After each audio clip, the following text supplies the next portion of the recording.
Okay, I was kind of interrupted in the middle of that, so I apologize. Okay, so Zantac is a drug that you can give IV or oral. So first of all, you want to make sure that you have the right drug. So Zantac's other name is ranitidine. Ranitidine, excuse me. So you want to make sure that you know that if it comes in the generic form, that you know that it's the other form, that it's the brand name form as well.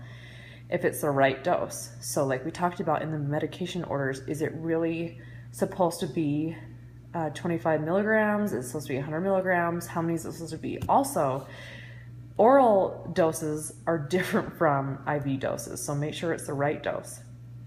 Right patient.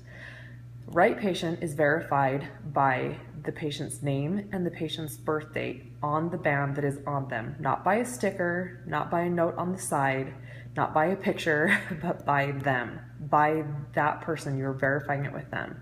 And if they're unconscious, they will have that band around their arm, and that's how you can verify that it's the right patient.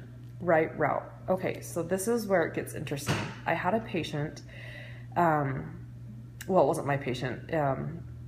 It was a patient that I took care of afterwards, but they were to get Zantac, and they were supposed to get it orally. Oral syringes and IV syringes are now different, but at the time they were similar. They gave the Zantac orally, the oral Zantac that they were supposed to get, they gave it through the IV. So if you think about that, that can be really dangerous because the osmolarity of the medication could be very dangerous to the vessels. So the right route is hugely important, that you pay attention to how it's supposed to be given, whether it's orally or IV. And it's, you know, when you talk about that, everyone's like, well, how could you ever do that? It's actually a lot easier than you think it is. That's why this is a main focus of the 7 rights. Okay, the right technique. How are you giving it? Are you giving intramuscularly? Are you pulling on the skin for the Z-track method? Are you giving it subcutaneously with the right size needle? Those are things you need to remember as well. And then if you are giving it IV, how fast are you giving it? How slow are you giving it? Are you looking at if it's central or is it peripheral that you're giving it? So right technique is also another huge deal. And then right documentation.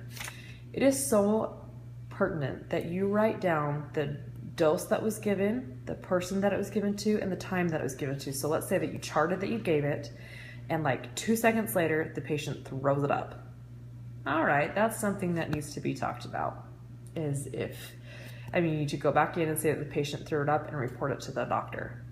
So these 7 rights are super, super, super important. So please always remember that.